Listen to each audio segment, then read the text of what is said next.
Hello everyone, most welcome to join this session. आज के session में हम बात करेंगे इंपॉर्टेंट जीके और जीएस पे आधारित 210 एमसीक्यूज़ को लेके। देखिए, कांस्टेबल का आने वाले समय में एग्ज़ाम देंगे, एसएससी का एग्ज़ाम देंगे, ग्रुप डी रेलवे से रिलेटेड एग्ज़ाम देंगे। उसमें कहीं ना कहीं जीके का पोर्शन होता है, ठीक है।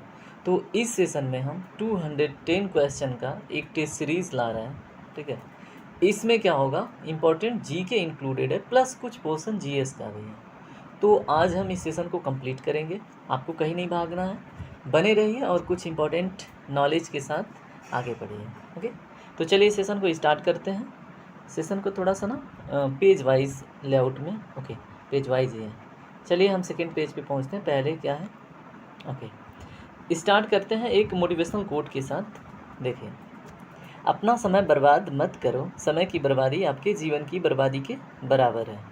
आपको बखूबी पता होगा, एक्सपीरियंस भी ले चुके होंगे। समय बर्बाद करने के बाद क्या होता है, तो फिर हम सिर्फ एक बारी आगाह करा रहे हैं, ठीक है, कि समय की बर्बादी ना करो। सामने चीज़ है, कंटेंट है, पढ़ाई करो, टारगेटेड पढ़ाई करो। ओके, तो इस मोटिवेशन के साथ समय का रिस्पेक्ट करते हुए आगे बढ़ते हैं और देखते हैं हमारा फर्स्ट क्वेश्चन। तो फर्स्ट क्वेश्चन देखिए, एक स्लेट में या फिर एक पेज पे 2 क्वेश्चन हैं, ठीक है। तो फर्स्ट क्वेश्चन आपके सामने है, उत्तर आप दीजिए। तो फर्स्ट क्वेश्चन है, उत्तर गुप्त युग में जो विश्वविद्यालय प्रसिद्ध हो गया था, ठीक है। अब उसमें आपके सामने ऑप्शन है, 4 ऑप्शन। कौन था, ठीक है, क्वेश्चन मार्क कौन था। मैं थोड़ा सा कलर चेंज करता हूँ इसका। सेशन लंबा है, धैर्य बना के बैठिए और इन्जॉय कीजिए सेशन का। ओके, तो बताइए, कांची, तक्षशिला, नालंदा, वल्लभी। तो बताइए इसका राइट आंसर क्या होगा। देखिए, यहाँ पे बात हो रही है उत्तर गुप्त युग, ठीक है। तो उत्तर गुप्त युग में जो विश्वविद्यालय प्रसिद्ध हो गया था वो है नालंदा। ओके, अगर बात हो कि विश्व की सबसे प्राचीन विश्वविद्यालय यूनिवर्सिटी कौन है, तो वो है आपकी तक्षशिला। ओके, जो महाजनपद एरा में एक गांधार करके एक क्या था, गांधार करके एक राज्य था या महाजनपद था, ठीक है। तो उस सेक्टर में है तक्षशिला और ये विश्व की सबसे पहली यूनिवर्सिटी है। अगर बात करें भारत की, वर्तमान भारत की सबसे प्राचीनतम यूनिवर्सिटी, तो वो है अभी तो नालंदा, लेकिन प्राचीन में जाएंगे तो तक्षशिला वाला जो हिस्सा है या गांधार, वो भी क्या है, भारत का हिस्सा था, ठीक है। लेकिन वर्तमान में ये पाकिस्तान में है तक्षशिला, तो इसलिए अब ये विश्व की हो सकती है, भारत की नहीं। और भारत की सबसे प्राचीन यूनिवर्सिटी नालंदा है। ओके, तो इस क्वेश्चन का राइट आंसर नालंदा होगा। देखिए, ऐसे ही एक्सप्लेनेशन के साथ हम आगे बढ़ेंगे। चलिए सेकेंड क्वेश्चन देखिए, भारतीय नेपोलियन की उपाधि किसे दी गई है, बताइए। ऑप्शन ए है चंद्रगुप्त मौर्य, बी है समुद्रगुप्त, सी है चंद्रगुप्त प्रथम, डी है हर्षवर्धन। तो राइट आंसर चूज कीजिए, क्या होगा राइट आंसर। देखिए, समुद्रगुप्त को ही नेपोलियन, भारत के नेपोलियन की उपाधि दी गई है, ठीक है। तो राइट आंसर होगा ऑप्शन बी। चलिए अगले पेज पे चलते हैं और देखते हैं हमारे 2 इंटरेस्टिंग क्वेश्चन। तो क्वेश्चन नंबर 3 और क्वेश्चन नंबर 4 का आपके सामने है क्वेश्चन। वीडियो पॉज कीजिए, एक बारी खुद अटेम्प्ट कीजिए, फिर एक्सप्लेनेशन सुनिए। एक्चुअली यहाँ पे थोड़ा सा टाइपिंग मिस्टेक है, ठीक है। आयुर्वेद के वैद्य चिकित्सा, उसमें भगवान किसको मानते हैं। यहाँ पे ऑप्शन आपके सामने 4 है, सुश्रित, च्यवन, धन्वंतरी, चरक। बताइए, आयुर्वेद के वैद्य, ठीक है, वो चिकित्सक भगवान, यानी होता ना एक डॉक्टरी में भगवान, फिर एक फर्नीचर में हमारे भगवान कौन है, बताइए विश्वकर्मा जी को। वैसे ही आपके सामने 4 ऑप्शन है, तो चिकित्सा से रिलेटेड भगवान कौन है, ठीक है, सुश्रुत, च्यवन, धन्वंतरी, चरक। तो इसका राइट आंसर क्या है, धन्वंतरी को क्या मानते हैं, चिकित्सा के भगवान। ओके, टाइपिंग मिस्टेक है, इसे आप ज़्यादा ध्यान न दें, क्वेश्चन यही है। क्वेश्चन नंबर 4 पढ़िए, पहला ज्ञात गुप्त शासक कौन था। ए है श्रीगुप्त, बी है चंद्रगुप्त प्रथम, सी है घटोत्कच, डी है कुमार गुप्त प्रथम। बताइए क्वेश्चन नंबर 4 का राइट आंसर क्या होगा। तो श्रीगुप्त हैं जो पहले ज्ञात गुप्त शासक हैं, ठीक है। तो चलिए इसी तरह से बढ़ते हैं आगे, देखते हैं अगला क्वेश्चन। क्वेश्चन नंबर 5 और 6 को इसमें हम देखेंगे। क्वेश्चन सामने हैं, वीडियो रोकिए, अटेम्प्ट कीजिए, फिर हम पढ़ते हैं। ओके ओके, चलिए क्वेश्चन नंबर 5 है, रोमन साम्राज्य के साथ भारत का व्यापार रोम पर किसके द्वारा ठीक है, आक्रमण के साथ समाप्त हो गया? बताइए। ए अरबों द्वारा, बी हंगरियाइयों द्वारा, हंगरी कंट्री है यूरोप में, सी हुड़ों द्वारा, डी है तुर्कों द्वारा। बताइए रोमन साम्राज्य के साथ भारत का व्यापार रोम पर किसके द्वारा या किस आक्रमण के बाद समाप्त हो गया? तो रोमन साम्राज्य आपको अगर ना पता हो तो फिर मैं बता दूं, जो इटली वाला हिस्सा है, ठीक है, और जो ग्रीस वाला हिस्सा है, इस साइड में जो भी लोग जो लोग रहते थे, या फिर यूरोप का कुछ पुर्तगाली हिस्सा, तो उसे क्या बोलते हैं? एक रोमन इम्पायर, ठीक है, रोमन साम्राज्य। ये बहुत बड़ी बात है, बहुत क्षेत्र को बाद में कवर किया, उस पर बाद में चर्चा करेंगे। फिलहाल तो क्वेश्चन नंबर 5 का राइट आंसर चूज कीजिए। इसका राइट आंसर है हुड़ों द्वारा। ओके, तो ये बात आपको पता होनी चाहिए। चलिए अगला क्वेश्चन देखते हैं, क्वेश्चन नंबर 6। तो आर्यभट्ट और वराहमिहिर के सुविख्यात नाम किसके युग के साथ संबंधित है? बताइए। आर्यभट्ट और वराहमिहिर के सुविख्यात नाम आपको बताना है किस युग से संबंधित है, या फिर किसके युग से, या फिर किसके शासनकाल से संबंधित है। तो ए है गुप्त वंश, बी है कुषाण वंश, सी है मौर्य वंश, डी है पाल वंश।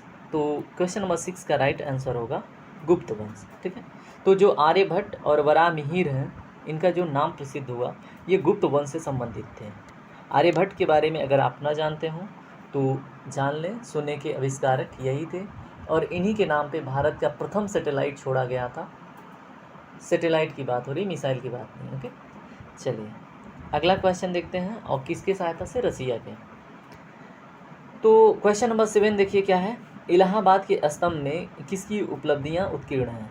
ए है चंद्रगुप्त मौर्य, बी है समुद्रगुप्त, सी है विक्रमादित्य, डी है स्कंदगुप्त। तो क्वेश्चन नंबर 7 का राइट आंसर होगा समुद्रगुप्त। ओके, तो जो इलाहाबाद, जो वर्तमान में क्या है? प्रयागराज है ना, तो यहाँ पे जो स्तंभ है उसमें जो होता है ना लिपि, या फिर उनके बारे में, तो समुद्रगुप्त के बारे में लिखी गई है। ओके, क्वेश्चन नंबर 8 पढ़िए। चीनी यात्री फाहियान किस गुप्त शासक के शासनकाल के दौरान में भारत आया था? बताइए, क्वेश्चन पढ़िए ध्यान से, ये इंपॉर्टेंट क्वेश्चन हो जाता है, इसको ट्रिक कर लीजिए। जो चीनी यात्री फाहियान है वो किस गुप्त शासक के शासनकाल में आया था भारत? तो ए है चंद्रगुप्त मौर्य, बी है समुद्रगुप्त, सी है चंद्रगुप्त द्वितीय, डी है कुमारगुप्त। तो इसका राइट आंसर क्या होगा? क्वेश्चन नंबर 8 का राइट आंसर होगा चंद्रगुप्त द्वितीय। ठीक है, तो चीनी यात्री फाहियान चंद्रगुप्त द्वितीय के शासनकाल में भारत आया था। चलिए अगले पेज पे चलते हैं, क्वेश्चन नंबर 9 और क्वेश्चन नंबर 10 को पढ़ते हैं। गुप्त शासकों के बारे में निम्न में से कौन सा कथन सही नहीं है? 4 ऑप्शन हैं आपके सामने, चारों में से राइट आंसर चूज कीजिए। देखिए ऑप्शन लंबे हैं, ठीक है, और थोड़ा सा करीब हो गए हैं, तो मैं इन्हें क्लियर करता हूँ। गुप्त शासकों के बारे में आपको गलत कथन चूज करना है। ठीक है, उन्होंने मुख्यतः उत्तर तथा मध्य भारत के भागों पर शासन किया। ओके, बी है राजपदवंशागत तथा और सिंहासन सदा सबसे बड़े पुत्र को मिलता था। सी है न्याय प्रणाली पहले की अपेक्षा बहुत अधिक विकसित थी। डी है भूमि करों में वृद्धि हुई और व्यापार तथा वाणिज्य पर करों में कमी। ठीक है, तो इसमें राइट आंसर क्या होगा? यानी कि जो गलत ऑप्शन है, यानी गुप्त शासन में, ठीक है, या फिर गुप्त शासकों के बारे में अगर बात कही जाए तो इसमें कौन सी बात गलत है? तो इसमें जो राजपद वंशागत तथा और सिंहासन पे जो बड़े बेटे को मिलता था, ये बात गलत है। किन के बारे में? गुप्त शासकों के बारे में। ठीक है, तो राइट आंसर हो जाएगा option number B. Question number 10 पढ़िए, बाकी की चीज़ें सही हैं गुप्त शासकों के बारे में। ठीक है, वो उत्तर और मध्य भारत के भागों पर शासन किया था उन्होंने। कौन? गुप्त शासक। और न्याय प्रणाली पहले की अपेक्षा यहाँ पे बहुत अधिक विकसित थी, ये भी सही था। और जो भूमि कर है, ठीक है, उसमें वृद्धि हुई और व्यापार तथा वाणिज्य पदों पर करों में क्या हुई? कमी हुई। ठीक, तो ये भी बात आपको इस क्वेश्चन में पता होनी चाहिए, काफ़ी इन्फॉर्मेशन है गुप्त शासकों के बारे में। क्वेश्चन नंबर 10 है, कवि कालिदास किसके राजकवि थे? Option A Chandragupta Maurya, B Samudragupta, C Chandragupta द्वितीय, डी है कुमारगुप्त। तो इसका राइट आंसर बताइए क्या होगा। तो क्वेश्चन नंबर 10 का राइट आंसर होगा चंद्रगुप्त द्वितीय। जो कवि कालिदास, वो किसके शासनकाल में थे? राजकवि थे चंद्रगुप्त द्वितीय के। ओके, तो इस तरह से हमने 10 क्वेश्चन कंप्लीट कर लिए। 11 नंबर का क्वेश्चन पढ़िए। गुप्त युग का प्रवर्तक कौन था? बताइए। घटोत्कच, श्रीगुप्त, चंद्रगुप्त प्रथम, समुद्रगुप्त। बताइए क्वेश्चन नंबर 11 का राइट आंसर क्या होगा? श्रीगुप्त। ओके, तो क्वेश्चन नंबर 11 का राइट आंसर होगा श्रीगुप्त। क्वेश्चन नंबर 12 पढ़िए। गुप्त राजवंश किस के लिए प्रसिद्ध थे? जो गुप्त राजवंश थे वो किस लिए प्रसिद्ध थे? ए है कला और स्थापत्य, साम्राज्यवाद, राजस्व और भूमि सुधार, डी है कोई नहीं। तो क्वेश्चन नंबर 12 का राइट आंसर होगा कला और स्थापत्य के लिए जो गुप्त राजवंश थे, ठीक है, प्रसिद्ध थे कला और स्थापत्य के लिए, न कि साम्राज्यवाद, न कि राजस्व और भूमि सुधार। ओके, चलिए इस तरह से हमने 12 क्वेश्चन कंप्लीट कर लिए। अब हम देखते हैं क्वेश्चन नंबर 13। तो पढ़िए ध्यान से।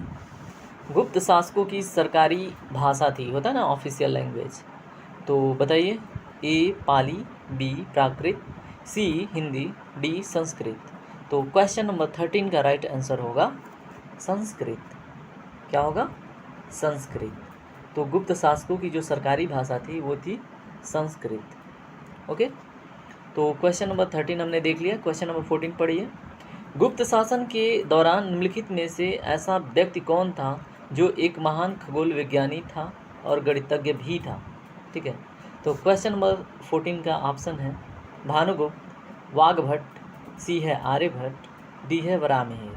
तो अभी हमने पढ़ा था खगोल विज्ञानी भी थे और गणितज्ञ भी थे, जीरो का आविष्कार भी किया था। ठीक है, तो ये थे हमारे कौन? बताइए, आर्यभट्ट। ओके, तो 14 क्वेश्चन के बाद 15 नंबर का क्वेश्चन पढ़िए। गुप्त राजा जिसने विक्रमादित्य की पदवी ग्रहण की थी वह था। ठीक है, अब गुप्त काल में एक राजा था जो जो विक्रमादित्य की पदवी ग्रहण की थी।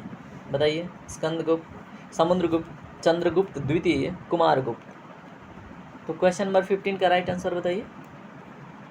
जो चंद्रगुप्त द्वितीय था उसने विक्रमादित्य की पदवी ग्रहण की थी। ठीक है, पदवी होता है ना कि वो भगवान राम के समान है ना, वो तो सम्राट अशोक की तरह है, ऐसे देते हैं ना उपाधि।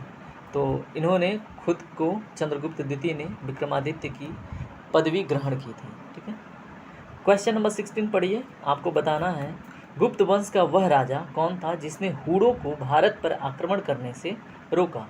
बताइए।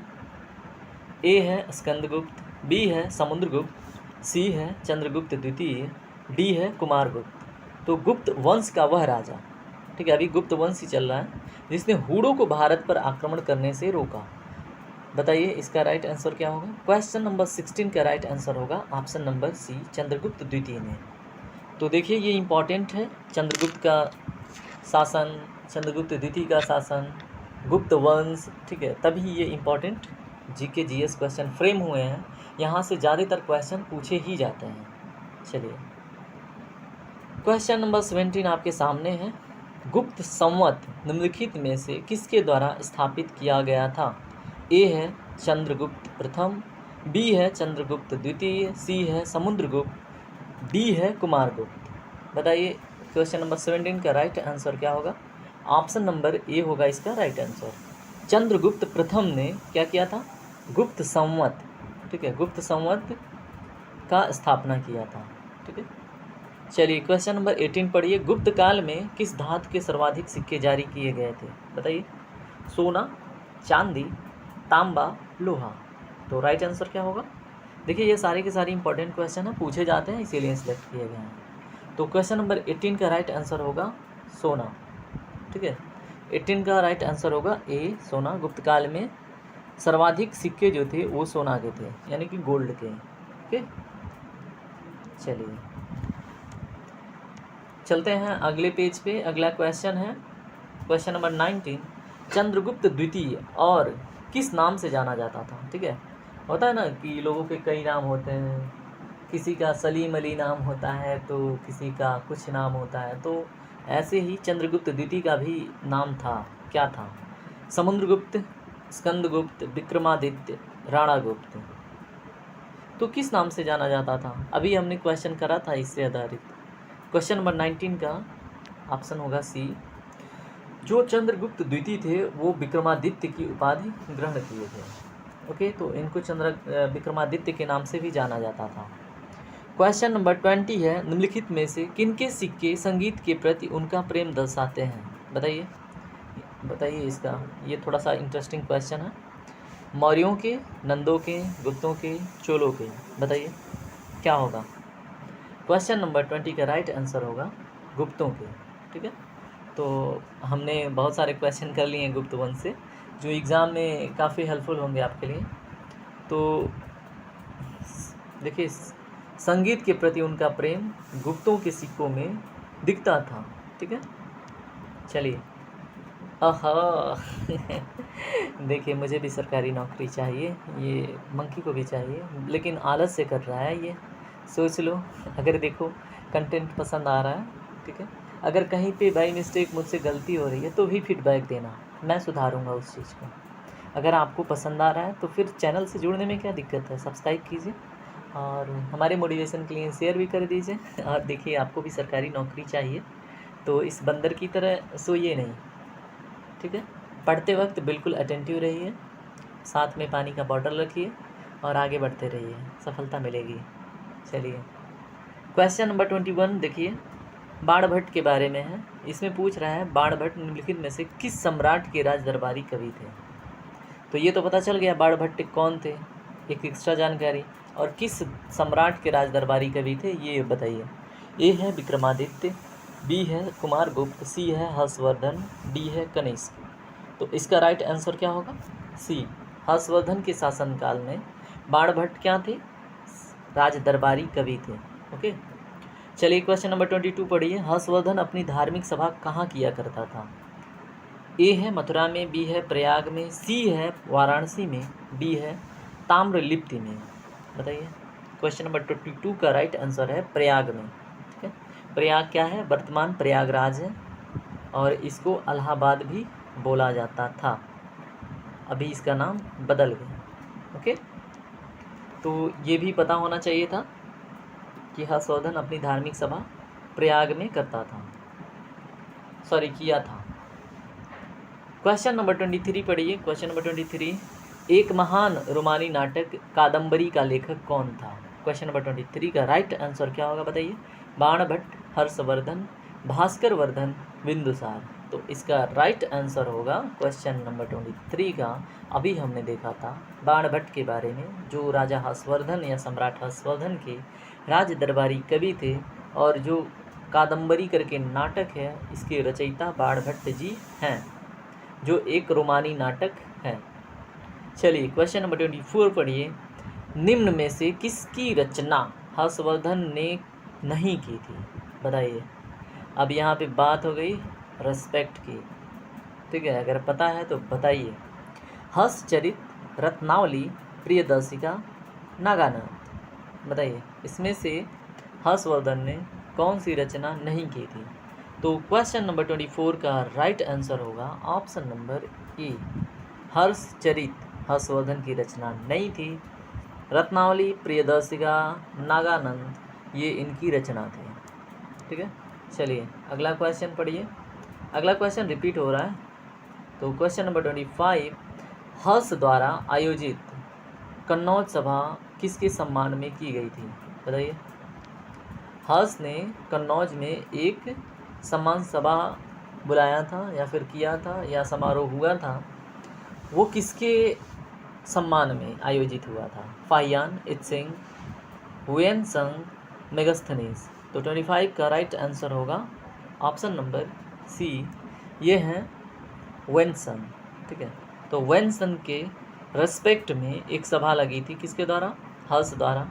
कहाँ पे? कन्नौज में। ठीक है, तो ये भी आपको पता होना चाहिए। वेनसन अगर पूछे हुएनसंग किसके शासनकाल में आया, तो हर्षवर्धन। ओके, चलिए क्वेश्चन नंबर 26 का राइट आंसर बताइए। वायुमंडल दाब मापने का पैमाना है। आ गए हम लोग फिजिक्स और जियोग्राफी को मिला के। अभी तक तो चल रही थी एंशिएंट हिस्ट्री का कुछ, गुप्त काल और भी कुछ इंटरेस्टिंग बातें। अभी आपके सामने है जियोग्राफी बोल लीजिए, इन्वायरमेंट बोल लीजिए, या फिर फिजिक्स बोल लीजिए। तो ए है बैरोमीटर, बी है मिलीमीटर, सी है वोल्टमीटर, डी है टेकामीटर। तो वायुमंडलीय दाब किस में मापते हैं, इसका तो जवाब पता होना चाहिए, है ना। तो 26 का राइट आंसर होगा बैरोमीटर, सिंपली, है ना। मिलीमीटर आपको पता है डिस्टेंस मापा जाता है, वोल्टमीटर वोल्टेज, डेकामीटर बताइएगा आप क्या मापते हैं, ये आपका होमवर्क है, ठीक है। चलिए क्वेश्चन नंबर 27 पढ़िए। अमीबा में कुल कितने सेल यानी कोशिका होती हैं? ए 1, बी 2, सी 3, डी 4। बताइए क्वेश्चन नंबर 27 का राइट आंसर क्या होगा। अमीबा जो होता है ये क्या होता है, यूनिसेलर होता है, ठीक है। इसमें सिर्फ एक कोशिका होती है, तो ये भी आपको पता होना चाहिए। ये है बायो का क्वेश्चन, ओके। चलिए क्वेश्चन नंबर 28 देखिए। नागालैंड भारत का विधिवत राज्य कब बना? विधिवत मीन्स की क्या बताइए, कानूनन, लेजिस्लेटिव, ओके। तो ऑप्शन ए है 1963 में, बी है 1964, सी है 1965, डी है 1966। तो राइट आंसर क्या होगा क्वेश्चन नंबर 27 का? तो इसका राइट आंसर होगा 1963, ठीक है। 1963 में नागालैंड जो है, नागालैंड कहाँ पे है बताइए? ये है क्या अरुणाचल प्रदेश, है ना। ये है नागालैंड, ये है मणिपुर, और ये हमारे भैया हो गए मिज़ोरम, और ये हो गया हमारा त्रिपुरा, ओके। और ये हो गया हमारा असम, यहाँ पे है मेघालय, और ये हो गई 7 सिस्टर। काउंट करके देखिए 7 हो रही है ना, 1 2 3 4 5 6 7, है ना। तो ये हो गई 7 सिस्टर। तो नागालैंड कहाँ पे है, सॉरी कब विधिवत बना? 1963 में। चलिए अगला क्वेश्चन देखिए। अगला क्वेश्चन आपके सामने है। उत्तर पूर्व सीमांत रेलवे में सबसे बड़ा रेलवे स्टेशन है, बताइए।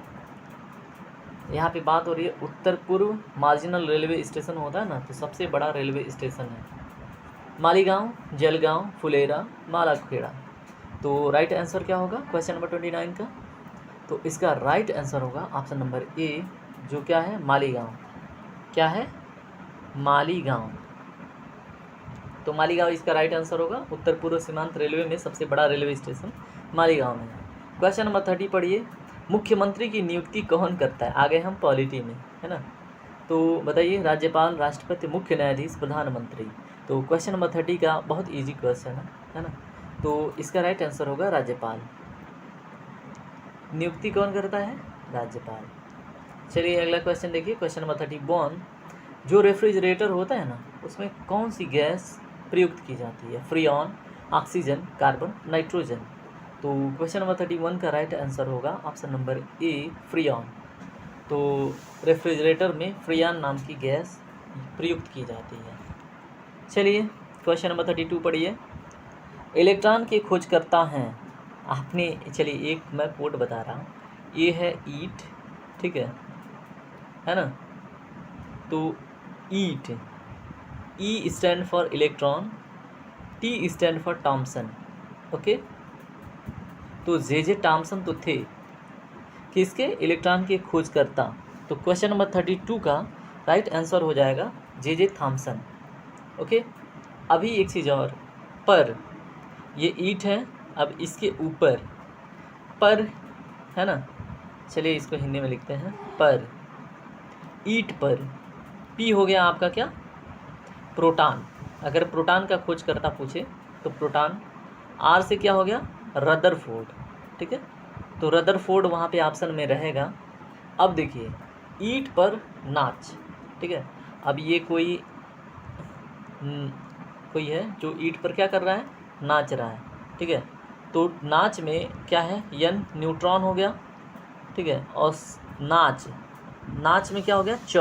च हो गया चैडविक, ठीक है। तो चैडविक ऑप्शन क्लिक कीजिएगा जब न्यूट्रॉन होगा। प्रोटॉन होगा तो रदरफोर्ड, और फिर जब इलेक्ट्रॉन होगा तो जे थॉमसन, ओके। तो इस तरह से हमने 32 क्वेश्चन कंप्लीट कर लीजिए। 33 नंबर का क्वेश्चन पढ़िए। असमिया भाषा में मुद्रित प्रथम पुस्तक के लेखक कौन थे, बताइए।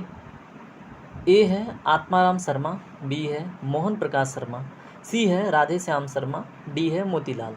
तो देखिए असमिया भाषा न्यूज का विषय बना हुआ था, इसलिए ये क्वेश्चन मैंने पुट कर दिया। बताइए क्वेश्चन नंबर 32 का राइट आंसर क्या होगा? इसका राइट आंसर होगा आत्माराम शर्मा ने।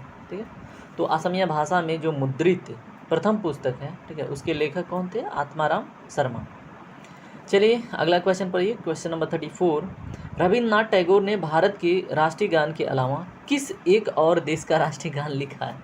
बहुत इजी है क्वेश्चन, इसका जवाब मैं आप पे छोड़ता हूँ। अगर आप इंडियन नेशनल मूवमेंट पढ़ा होगा, ठीक है, और देशभक्ति की भावना होगी आप में, तो आपको पता होगा। तो राष्ट्रगान के रचयिता तो यही हैं, लेकिन ये भारत का क्या है? नेशनल एंथम है, लेकिन इन्हीं की रचना एक और देश में, चलिए एक हिंट देता हूँ, भारत जिसके साथ इंटरनेशनल बाउंड्री का सबसे लंबा लेंथ शेयर करती है, ठीक है, वो है वो देश जिसके लिए इन्होंने राष्ट्रगान भी लिखा है। ठीक है, तो अब हिंट मिल चुका है, तो राइट आंसर आप कमेंट सेक्शन में दे दीजिएगा। चलिए अगला क्वेश्चन पढ़ते हैं हम। हीटर के तार किस चीज़ के बने होते हैं? ये हो गया आपका फिजिक्स का क्वेश्चन। नाइक्रोम सोने का, चांदी के, तांबे के। आपने कभी हीटर में देखा है क्या सोने चांदी? हाँ, तांबे में आप कंफ्यूज हो सकते हैं, है ना, लेकिन इसका राइट आंसर होगा नाइक्रोम। नाइक्रोम को क्यों? क्योंकि ये 1300 डिग्री सेल्सियस तक का टेम्परेचर सह लेता है। इस पर इसका क्या है, ये गलनांक, इस पे जाके ये मेल्ट होता है, मेल्टिंग पॉइंट इसको बोलते हैं। ठीक है, चलिए क्वेश्चन नंबर 36 पढ़िए। लोहे पर जंग लगने से उसका भार क्या होता है? बढ़ता है, अत्यधिक बढ़ता है, कम हो जाता है, ज़्यादा हल्का हो जाता है? बताइए। अगर लोहे पर जंग लगे, क्या हो? लोहा क्या होता है? आयरन होता है, जिसका सिंबल होता है Fe2। ओके, सपोज कि ये इस पर जंग लगा। जंग लग कैसे लगता है? मान लीजिए ये लोहे की कोई टुकड़ा है, ये हवा के संपर्क में आया, हवा में क्या होता है? ऑक्सीजन। ठीक है, अब ये ऑक्सीजन से क्या किया? रिएक्ट कर लिया, तो आयरन ने ऑक्सीजन के साथ रिएक्ट करता है। तो आयरन के अगर 2 परमाणु, ठीक है, क्या किए? ऑक्सीजन के 3 परमाणु से, ठीक है, अगर रिएक्ट करते हैं तो क्या बनता है? Fe2O3, है ना, इसको क्या बोलते हैं? Iron oxide. और इससे क्या होता है? ऑक्सीजन भी ऐड होगा, पहले तो आयरन था, तो इसका भार क्या हो जाता है? बढ़ता है। तो क्वेश्चन नंबर 36 का राइट आंसर होगा ऑप्शन नंबर ए, यानी कि क्या? बढ़ता है। चलिए अगला क्वेश्चन देखिए, क्वेश्चन नंबर 37। मज़ा तो आ रहा होगा, है ना, अगर आप इंटरेस्टिंग वे में अटेंड कर रहे हैं सेशन तो मज़ा आ रहा होगा। अगर मज़ा आ रहा है तो सेशन लाइक कर देना, कमेंट कर देना, जो भी फीडबैक देना हो वो भी दे देना, हम आगे से उस पर भी सुधार करेंगे। और सब्सक्राइब भी कर लेना यार, क्या ही जाता है ना। चलो क्वेश्चन नंबर 37 पढ़ते हैं। विश्व का सबसे बड़ा नदी द्वीप मांजुली असम के किस राज्य में स्थित है? बताइए। किस जिले में है? सॉरी, तो असम में है, किस जिले में? पातालपुरी में, दार्जिलिंग में, मुनावरी में, शिवसागर में। तो क्वेश्चन नंबर 37 बहुत इंपॉर्टेंट क्वेश्चन हो जाता है माजुली द्वीप को लेके। तो विश्व का सबसे बड़ा नदी द्वीप है, किस नदी पे है? तो ये है ब्रह्मपुत्रा नदी। ठीक है, ब्रह्मपुत्रा नदी पे है। तो एक्चुअल में इसका आंसर क्या होगा? 37 नंबर का question, option number A, Patalpuri district में है। ओके, तो चलिए इसी तरह से क्वेश्चन नंबर 38 देखते हैं। ध्वनि की चाल अधिकतम किस में होती है? बताइए। अब देखिए, ट्रेन अगर जा रही है तो ट्रेन का साउंड आप सुन सकते हैं बहुत दूर तक। अगर आप कान को किस में लगा लेते हैं? उसके जो पटरियाँ होती हैं ना ट्रेन की, उस पर कान लगाइए, ट्रेन बहुत दूर है फिर भी आपको सुनाई देगा। तो ध्वनि की चाल आपको बताना है किस में अधिक होती है? ए स्टील में, बी लोटे में, सी जस्ते में, डी पीतल में। तो रेल की पटरियाँ किससे बनी होती हैं? अगर ये आपको पता हो तो फिर ठीक है, क्वेश्चन हो जाएगा, है ना। तो क्वेश्चन नंबर 38 का राइट आंसर होगा स्टील में, है ना। क्या होता है? रॉट आयरन का अगर आपने नाम सुना होगा, छोड़िए ये थोड़ा सा इंजीनियरिंग का पार्ट हो जाता है। स्टील में इतना याद रखिए, ठीक है। तो ध्वनि की चाल अधिकतम किस में होती है? स्टील में। और ये एक मैकेनिकल वेव है, ठीक है। अगर वेब की बात करें तो इसमें एक मैकेनिकल वेब होता है, और मैकेनिकल वेब किस में ट्रेवल करती हैं? सॉलिड स्टेट में, और स्टील इसके लिए एक बेटर मीडियम बन जाता है, ठीक है। चलिए अगला क्वेश्चन से पहले अगर बूस्टअप नहीं मिल रहा तो एक बारी कोट या फिर मोटिवेशनल कोट या फिर एक लाइन पढ़िए ध्यान से। मुश्किल नहीं है कुछ दुनिया में, तू ज़रा हिम्मत तो कर, ख्वाब बदलेंगे हकीकत में, तू ज़रा कोशिश तो कर।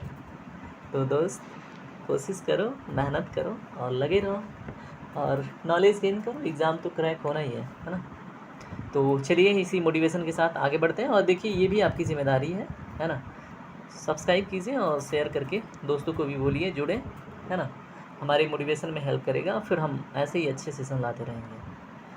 तो आपके सामने क्वेश्चन नंबर 39 आ गया है। किसे भविष्य की धातु कहा जाता है? ये इंपॉर्टेंट क्वेश्चन है, ये आपके एग्ज़ाम में बहुत बारीकी से ध्यान देना पूछ सकता है ना। तो टाइटेनियम है, लीड नहीं है एक्चुअली, वो लेड है ना। मरकरी है, मर्क्यूरी यहाँ पे लिखा है जिसका सिंबल Hg होता है ना। इसका सिंबल Pb होता है ना। तो प्लेटिनम भी है। तो भविष्य की धातु इसमें किसे कहा जाता है बताइए? भविष्य की धातु क्वेश्चन नंबर 39 का राइट आंसर होगा ऑप्शन नंबर ए, टाइटेनियम को भविष्य की धातु कहते हैं। ठीक है। क्वेश्चन नंबर 40 पढ़िए।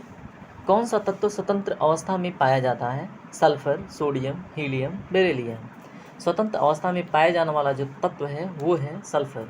ओके, तो सल्फर स्वतंत्र अवस्था में पाया जाता है, ये बात याद रखिएगा, है ना।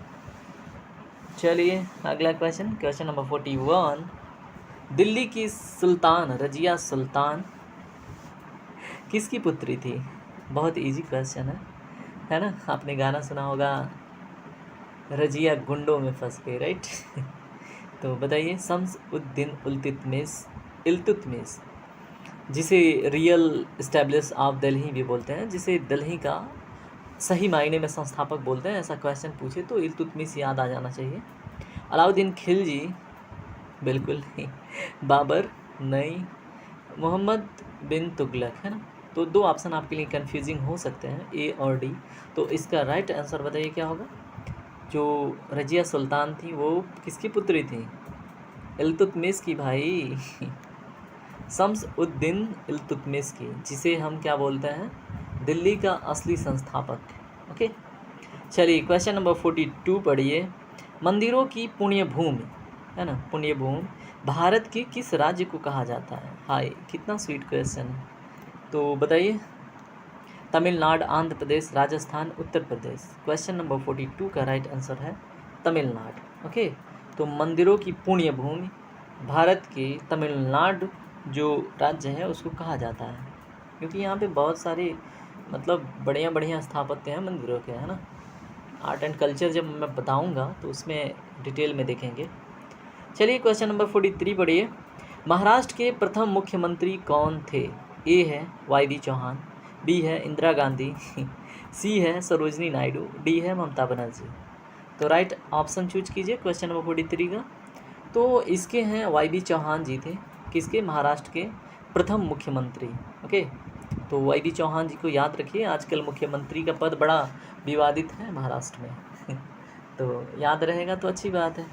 चलिए क्वेश्चन नंबर 44 पढ़ते हैं। भारत का मैनचेस्टर किसे कहा जाता है? अब बताइए उत्तर क्या होगा? अहमदाबाद, सूरत, जयपुर, नागपुर।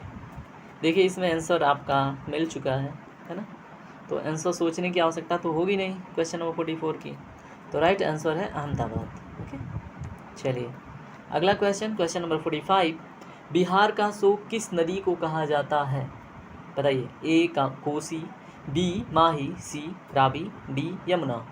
तो राइट आंसर चूज कीजिए। देखिए बिहार में एक नदी बहती है जिसका नाम है कोसी। ठीक है, बहुत बाढ़ लाती है भाई, इसका बेसिन हमेशा शिफ्ट होता रहता है बाढ़ की वजह से, तो याद रखिएगा। अगर यहाँ पे देखिए बिहार की बात आई तो ठीक है कोसी है, अगर बात आए किसकी? वेस्ट बंगाल की, तो दामोदर याद रखिएगा। ठीक है, दामोदर। और इसको एक और उपाधि मिली है क्या? इससे हम बायोडिजर्ट बोलते हैं, है ना। इस नदी को बायोडिजर्ट बोलते हैं, बहुत प्रदूषित हो चुकी है और इसका जो BOD है, बायोलॉजिकल ऑक्सीजन डिमांड, बिल्कुल गिर चुका है। मीन्स कि बायोलॉजिकल ऑक्सीजन डिमांड बढ़ गया है। मीन्स कि क्या, उसमें इतना प्रदूषण हो चुका है, उसके मतलब डिकम्पोज होने के लिए ऑक्सीजन की बहुत अधिक मात्रा की आवश्यकता है ना। तो ये चीज़ आपको पता होनी चाहिए। Biological oxygen demand.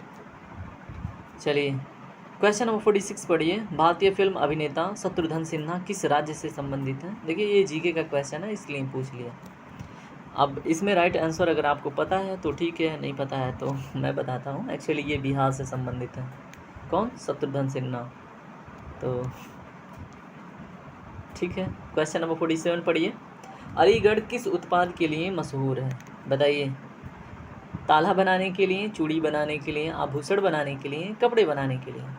तो इसका राइट आंसर क्या होगा? बताइए, अलीगढ़ किस लिए मशहूर है? देखिए अलीगढ़ के आसपास में हींग भी बड़ा मशहूर है ना।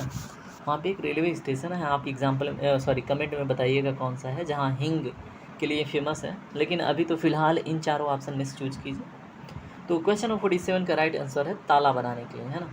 तो अलीगढ़ का ताला बहुत मशहूर है। वैसे ही अगर आप साउथ इंडिया में भी जाते हैं तो एक कोई गांव है ना, वहाँ पे सभी लोग बहुत A1 क्वालिटी के ताले बनाते हैं। उसी के नाम पे उस गांव के नाम पे उन तालों के नाम पे उस गांव का नाम पड़ गया है ना।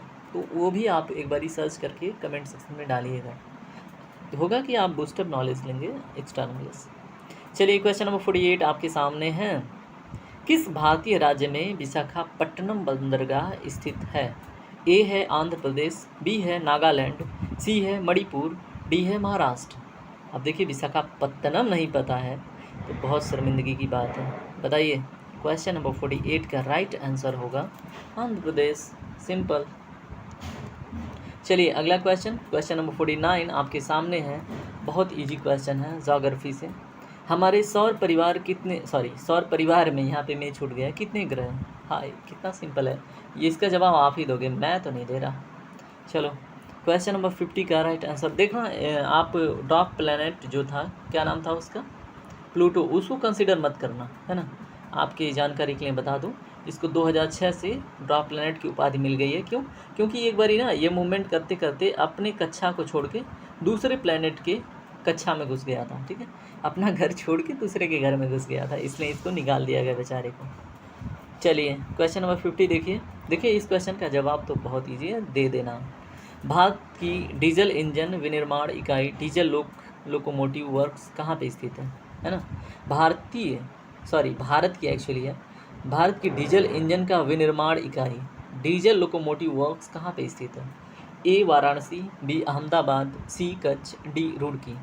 तो क्वेश्चन नंबर 50 का राइट आंसर होगा वाराणसी में, है ना। इसमें देखिए डीजल लोकोमोटिव वर्क्स में क्या है, बहुत सारे इंजीनियरिंग स्टूडेंट मैकेनिकल के जाते हैं, क्या करने के लिए वर्क साफ करने के लिए वहाँ पे जाते हैं, क्या ट्रेनिंग के लिए, तो याद होना चाहिए। चलिए क्वेश्चन नंबर 49 रिपीट हो रहा है। क्वेश्चन नंबर 51 देखते हैं। वैसाखी का त्यौहार किस धर्म के लोग मनाते हैं? देखिए वैसाखी का त्यौहार कैसे भूल सकते हैं। 1919 का जलियांवाला बाग कांड 13 अप्रैल वाला कैसे भूल सकते हैं। वहाँ पे वैसाखी का ही तो त्यौहार मनाया जा रहा था। अगर मैंने इतना बता दिया तो धर्म भी गेस कर सकते हो ना। तो क्वेश्चन नंबर 51 का राइट आंसर क्या होगा बताओ। भाई सिख धर्म के लोग मनाते हैं वैसाखी का त्यौहार, है ना। चलिए क्वेश्चन नंबर 52 देखिए। जलियांवाला बाग हत्याकांड याद करके दिल सहम सा गया कि जनरल डायर ने क्या करा था, है ना। और उसका बदला हमारे, चलो अभी एक मूवी आई थी, ठीक है, उनका भी नाम आप कमेंट में डालना। उस मूवी में एक किरदार निभाए हैं कैटरीना कैफ के हस्बैंड, और उस व्यक्ति का एक्चुअल में क्या नाम था, है ना। वो कहाँ पे जाके जनरल डायर की हत्या करी, ये बताना आप, ठीक है। चलो क्वेश्चन नंबर 52 पढ़ो। शाहनामा किसकी कृति है? बताइए शाहनामा किसकी रचना है? फिरदौसी, अकबर, नवाब पटौदी, गज़ल खान। तो बताइए कौन सा राइट आंसर होगा। तो क्वेश्चन नंबर 52 का राइट आंसर होगा क्या? ऑप्शन नंबर ए फिरदौसी। तो शाहनामा किसकी रचना है? फिरदौसी की। तो इस तरह से हमने क्वेश्चन नंबर 52 कंप्लीट किया। चलते हैं, इस तरह से बोलो तो हमारा अर्धशतक कंप्लीट हो चुका है। तो कॉन्ग्रेचुलेट मैं करता हूँ आप लोगों को, वेरी वेरी कॉन्ग्रेचुलेसन्स। अर्धशतक हमने मार दी है। अगर देखो हरासमेंट हो रहा है ना, तो पानी पी लो यार, पानी पी लो, कुछ एनर्जी ड्रिंक ले लो, बैठो फिर मोटिवेटेड होके पढ़ो यार। क्वेश्चन नंबर 53 आपके सामने है। मणिपुर की राजधानी है, बताइए क्या है? इम्फाल, कोहिमा, ईटानगर, हैदराबाद। तो क्वेश्चन नंबर 53 का राइट आंसर क्या होगा? इम्फाल भाई, मणिपुर की राजधानी इम्फाल, नागालैंड की है कोहिमा, है ना। चलो, ईटानगर और हैदराबाद तो सबको पता है, आंध्र प्रदेश। ईटानगर बताना किसकी है ना। तो ईटानगर किसकी राजधानी है, कमेंट सेक्शन में ज़रूर बताना। इससे क्या होगा, क्वेश्चन अगर घुमा के पूछे ईटानगर किसकी राजधानी तो बता देना आप, है ना। क्वेश्चन नंबर 54 पढ़ो। गोवा को पुर्तगालियों से कब आज़ाद करवाया गया? ए 1964, बी 1965, सी 1966, डी 1967। तो क्वेश्चन नंबर 54 का राइट आंसर है, बताइए। देखिए, इसके विषय में थोड़ा सा जानकारी आपको ऐड कर दूं, तब तक आप राइट आंसर चूज करो। इसके विषय में ये है, अगर आपसे क्वेश्चन बने कि सबसे पहले कौन से यूरोपियंस, है ना, भारत में लूटने के लिए आए या फिर व्यापार के दृष्टिकोण से आए, या फिर सबसे पहले कौन सा यूरोपीय देश आया, कौन से लोग आए और सबसे अंत में कौन गए, तो आपका आंसर होना चाहिए पुर्तगीज, जिनको हम पुर्तगाली बोलते हैं, ठीक है। तो इसका भी राइट आंसर होगा 1964, है ना। तो पुर्तगाली बहुत काफ़ी समय तक थे गोवा में। तो चलिए अगला क्वेश्चन पढ़ते हैं। क्वेश्चन नंबर 55 पॉलिटी से रिलेटेड एक आर्टिकल है। एक्चुअल में अब इस आर्टिकल का प्रभाव ख़त्म हो चुका है, लेकिन फिर भी क्वेश्चन बने तो ठीक है, कर लेना। तो ये किस राज्य से संबंधित है भारत में, है ना। तो सबको पता है यार, बता देना, मैं नहीं बता रहा। तो क्वेश्चन नंबर 56 का बताओ राइट आंसर क्या होगा? कौन सी नदी महाराष्ट्र के नासिक से निकलती है? बहुत अच्छा क्वेश्चन है। अगर आपने रिवर सिस्टम नहीं पढ़ा है तो यूट्यूब इस प्लेटफॉर्म पे है ना, मेरे बहुत सारे लेक्चर नदी को लेकर, सारे के सारे अटेम्प्ट कर लेना। नदी से रिलेटेड क्वेश्चन गलत ही नहीं होना, है ना, देख लेना, बहुत अच्छे से कवर किया है। तो ए है गोदावरी, बी रावी, सी है माही, डी है गंगा। तो देखिए यहाँ पे मैं स्केचिंग कर देता हूँ, ठीक है। यहाँ पे है, ये क्या है, ऊपर वाला मध्य प्रदेश है, ये है आपका क्या, छत्तीसगढ़, और ये है हमारा तेलंगाना, और इधर आपका आता है इधर उड़ीसा, ये है आंध्र प्रदेश, है ना, और ये है हमारा महाराष्ट्र। तो यहाँ पे है नासिक, यहाँ से निकलती है गोदावरी, नागालैंड में जाती है, आंध्र प्रदेश होकर बंगाल की खाड़ी में गिर जाती है ना। और ये है कच्छ, ये है आपका, चलो ठीक है, जो कुछ भी है गुजरात का ही है। तो इसका राइट आंसर है गोदावरी, है ना। तो गोदावरी निकलती है नासिक से और जाके गिरती है कहाँ, बंगाल की खाड़ी में, आंध्र प्रदेश से होके। चलिए अगला क्वेश्चन मोटिवेशनल कोड देखो आपके लिए मैंने डाल दिया है कि अगर कहीं पे भी अगर खिचक हो रही है तो ठीक है ना यार, थोड़ा सा देख लेना, पढ़ लेना, अच्छा लगेगा। कोई गिरने में राजी तो कोई गिराने में राजी, मगर जो गिरकर संभल जाए वही जीतता है बाजी। मीन्स कि ठीक है ना यार, अगर आप मेहनत कर रहे हो तो ठीक है, गिरता है इंसान, समय लगता है किसी बड़े अचीवमेंट के लिए, तो परेशान ना हो, लगे रहो, मेहनत करते रहो, बिल्कुल होगा। और एक इम्पॉर्टेंट बात याद दिला दूँ, ये ज़रूरी है ना, मेरे मोटिवेशन के लिए, कि मैं आपके लिए अच्छे कंटेंट लाता रहूँ। चलिए अगला क्वेश्चन, क्वेश्चन नंबर 57 किस स्थान पर तेल रिफाइनरी कारखाना है? बताइए। बरौनी में, रायपुर में, कानपुर में, हैदराबाद में। बात है यहाँ पे तेल रिफाइनरी कारखाने की, जस्ट वेट, है ना। तो बताइए, जीके का क्वेश्चन है, इंपॉर्टेंट क्वेश्चन है। तेल कितना इंपॉर्टेंट है आपको पता ही है। तो इसका राइट आंसर है बरौनी में, है ना। तो तेल रिफाइनरी कारखाना बरौनी में है, रायपुर में नहीं है, कानपुर में नहीं है, हैदराबाद में भी नहीं है ना। तो क्वेश्चन नंबर 58 आपके सामने है, किसके नेतृत्व में 1776 में अमेरिका में स्वतंत्रता प्राप्त हुई? बहुत ही इंपॉर्टेंट क्वेश्चन। हम चले गए आउट ऑफ कंट्री, तो इसका राइट आंसर आपको शायद ही पता हो, तो मैं आपको बता दूं, जॉर्ज वाशिंगटन, है ना। तो जॉर्ज वाशिंगटन के नेतृत्व में अमेरिका को स्वतंत्रता प्राप्त हुई, कब हुई? 1776 में, ओके। और हमारे वहाँ 1776 में क्या चल रहा था, अगर ना पता हो तो मैं बता दूं, 1775 में लगा था हमारे वहाँ नेशनल इमरजेंसी, जो 1776 तक कंटिन्यू था और इसमें जाके ख़त्म, ओके। और जिसकी वजह से इंदिरा गांधी को लेडी आयरन भी बोला जाता है, ओके। इसके पहले तो बहुत कुछ इनको डम गुड़िया बोला जाता था, लेकिन आयरन लेडी के नाम से भी जाना जाने लगा। चलिए क्वेश्चन नंबर 59 आपके सामने है। राजस्थान में किस तरह के पेड़ों में पत्तियां पाई जाती हैं? छोटी, माध्यम, बड़ी, शुष्क और बताइए। 4 ऑप्शन है ये। देखिए यूपीएससी से रिलेटेड क्वेश्चन है ये। यूपीएससी 2018 में क्वेश्चन पूछा था, ठीक है। ये क्वेश्चन नहीं था, लेकिन इसी के इर्द गिर्द मतलब नॉलेज हो तो वो कर लेते हैं आप क्वेश्चन। तो बताइए क्वेश्चन नंबर 59 का राइट आंसर क्या होगा? छोटी पाई जाती हैं भाई। बबूल का पेड़ देख लो, जो बबूल होता है, बबूल, उसकी पत्तियों को देख लो आप, छोटी होती हैं, नुकीली होती हैं, ठीक है, और चिकनी भी होती हैं कि लाइट रिफ्लेक्ट हो जाए। और ज़्यादातर देखोगे अगर राजस्थान में जो रेगिस्तानी पौधे होते हैं वो क्या होता है उनका ऐसे, उनमें पानी सोखने की कैपेसिटी अधिक होती है। जैसे नागफनी है ना, कैक्टस, तो स्पंजी नेचर के होते हैं, है ना, और फिर थोड़ा सा मुलायम होते हैं। वाटर रिटेन करने की कैपेसिटी इससे बढ़ती है किसी भी पौधे की, मतलब पानी ग्रहण करके संरक्षित रखने की जो क्षमता है बढ़ती है इस बात से, ठीक है, इस गुणवत्ता से। क्वेश्चन नंबर 60 पढ़िए। अंजू बाबी जाज संबंधित हैं एथलेटिक्स से, क्रिकेट से, हॉकी से, बैडमिंटन से। बताइए क्वेश्चन नंबर 60 का राइट आंसर क्या होगा? अंजू बाबी जाज का अगर नाम सुना होगा आपने तो क्वेश्चन बनेगा, नहीं तो फिर हाउ इज़ इट पॉसिबल। तो ये एथलीट से संबंधित है, ठीक है, अंजू बाबी जाज।